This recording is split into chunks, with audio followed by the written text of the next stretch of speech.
Yes, guys, GRP back in the house with our second topic. And this one is quite shocking to me, actually. And it's our third topic. Third topic. Actually, third topic, Third yes. topic. I stand corrected. Man, Third baffling topic, me. yes. Brother can't count, you know. I can't really. We're trying to get in there. We're We're trying. But anyway, this is about the Malcolm X film by Spike Lee and starring Denzel Washington. And they've got a film festival going on in Saudi at the moment. It's called the Red Sea Film Festival, something like that. All the stars are there, including Guy Ritchie, all of them. And Spike Lee is there, and he's actually showing Malcolm X there because it's never been shown in Saudi before, which is really strange because some of the shots were in Saudi. Yeah. Oh, okay. Yeah, and he actually goes into this. But anyway, let's read the article. It's from the Hollywood Reporter. And it says, Malcolm X may have famously been the first non-documentary to shoot in Saudi Arabia's holy city of Mecca, but it's taken 30 years for the film to actually screen publicly in the country. That historic occasion took place on December 3rd at the Red Sea International Film Festival in Jeddah, where Spike Lee touched down to introduce his landmark 1992 film. Wow, didn't realize it was that old. Speaking the following day at the festival, the director described shooting the film and the crazy idea to take cameras to follow Malcolm's pilgrimage to Mecca. We knew that by hook or by crook, we had to shoot Malcolm's hajj because this is where he felt he converted to true Islam. But up until that point, a movie camera had never been allowed. And by the grace of God, the grace of Allah, the highest Islamic court gave us permission, he said. It wasn't because of me, it was because of Malcolm X that they made that exception. They recognized who he was. Lee explained that as a non-Muslim, he was not able to actually visit Mecca to shoot himself, but instead hired a Muslim camera crew who were able to film the thousands of worshippers also undertaking their Hajj pilgrimage. The footage we got during Hajj was just amazing, and it really gave the film that epic feel, I'm guessing, that we needed, he said. It really added so much spirituality. Lee explained that that Warner Brothers, which was releasing Malcolm X, wanted to film the film to be 2 hours long, but that he needed 3 hours to tell the whole story of the transformation Malcolm was going through. So he called up Oliver Stone, then in post-production on JFK, also with Warner's, who told him that his film was going to be 3 hours long. They didn't know that me and Oliver Stone were tight.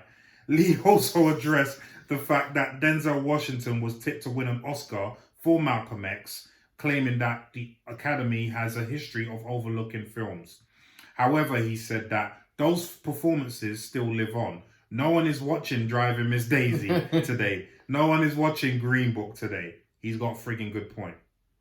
He's got a frigging good point. So let me just qualify what he meant by filming in Mecca. So obviously Malcolm wasn't alive for them to film Malcolm doing his Hajj. But I think there is footage of Malcolm doing his Hajj. I'm not sure. But what they meant was they took general footage of Hajj. Right, okay. That obviously, because Muslims are not allowed to, non-Muslims, are not allowed to enter Mecca.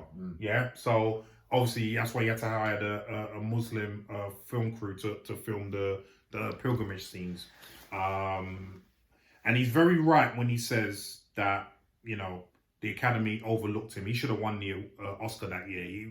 His Oscar was well overdue when he won it for Training Day. Oh, it was well overdue. Well overdue. And he should have got it from Malcolm.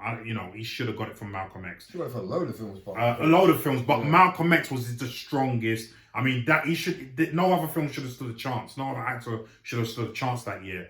And yet he got overlooked. And I'm guessing he got overlooked because obviously at that time, we're talking about 92, majority black cast as well film. When did he do Steve Biko? That was way before. That was in the 80s. That's what I'm saying. Yeah. But even from there. Yeah, you're right. Cry Freedom. But for Cry Freedom, it would have been best supporting actor. I don't think he was the star. I think the guy who played the newspaper guy was the star. Do you know? Oh, I know it shouldn't have been that. He was brilliant though. He's fantastic in that. Brilliant. He was He's fantastic in that film. Yeah, I mean, but that's another one he should have won an Oscar for. 100%. I was looking at Hurricane. That too, but that came way after. Yeah. You know what I mean? But Malcolm X, I mean, have you seen Malcolm X? I've still not seen it. You know? You need to see this I film. know, I know. This You need to guy. see this. I Bro, was 6 when it came out. Damn it! Leave me I don't alone. care. Malcolm, no, He was listen, only 12. he played Malcolm so well. I've seen bits of it. Like I've seen the bit where he goes into the bar and he smashes the guy with the glass. Over the Bro, head. isn't it? He's brilliant. He's brilliant. He looks him, he walks him, Everything, everything. He's just got him down to a T. He's got him down pat. Yeah, he man. studied him. 100%. He studied him. 100%. You know, obviously, Malcolm X, you know, is still to some a controversial character. Yeah. Even though I don't agree with that at all. But yeah, to some, he's still a controversial character. Although now, with everything that's going on in the world, he's actually gaining more support for his views and the way he went about things than Martin Luther King. Do you know what I mean? Since certain things have come out about Martin Luther King, and you know, and yeah, so I was actually quite disappointed that this film was only being shown now in Saudi, but better late than never. Better late than never. Leon, having watched the film, what do you think about all this? I don't know really. How impactful is it in Saudi? I don't know, man. Do you know what I mean? But it's out. It's out. Yeah. And all right, it's 30 years, but you know, it brings it up again. It makes it new, makes it relevant. People can see things. Yeah. You know, sometimes it takes a little resurgence. So you know, people that didn't see it, let them see it. Let them see. You know. You know, there's a black man that was very on top of everything. You know, repping, and he was a Muslim. And he was a Muslim. And what I love about Malcolm, Malcolm did this a couple of times in his life. This is the mark of a true man who is who's not afraid to say when he's wrong. When he went to prison, he changed his ways. Then that was the first time, right? I think that this is why. So to jump on your point, the reason why I thought it might have been. It was banned for 35 years. They weren't allowed to have cinemas in Saudi Arabia. So they only lifted the ban 4 years ago. Right. Okay, So that makes sense. That makes sense. Because the Saudis loved him. From what I know of the story, the Saudis loved. In fact, when they heard he was doing Hajj, they put him up in the presidential suite. Okay. Do you know what I mean? They looked after him. You know what I mean? So. That's what shocked me. Well, that would be right. That makes sense. So, like I said, it's a resurgence. Let it see little eyes, big eyes, ears, see and hear what was going on. Yeah, man. Because a lot of people missed a lot. Yeah, man. You know. So, Damien. I mean, to both your points, I mean, I've always known the film was an iconic film for a very long time. I know bits of the film. I've seen pieces of the film. Like when he dissects scenes that Denzel was in, it's something that's been on my list for a very long time to watch. But the fact that it's now getting a screening out there, and the fact that they're getting to see Mecca in that viewpoint, and it obviously represents what Malcolm kind of like the change he went through in that part of his life and what he stood for. I think it's a brilliant thing for them. I mean, it makes sense. Obviously, reading that the basic, that's why it wasn't screened because it was banned for 35 years. Not the film, but cinema in general was banned for 35 years in Saudi, so that makes sense.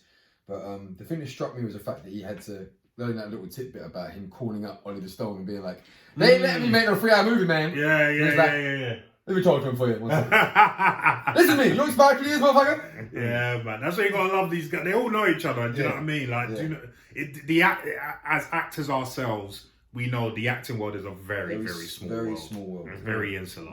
You know, so that's not surprising at all. Make a phone call and that's it, done. But I think it's a good thing for him. And I think the film festival, by the sounds of it, that Saturday's opening up a lot. I mean, UFC's going big out now, and Dubai and the rest of it. So it's opened up a lot of things. Definitely. And I think it's good for a lot of the Saudis to see another Muslim brother who was black and who was fighting in them time there for civil rights. You know.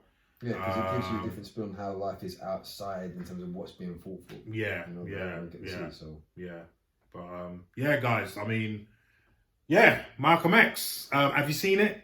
Have you not? You need to watch that film. And what do you think about the film just being shown now in Saudi? Leave some comments down below and let us know what you think, please.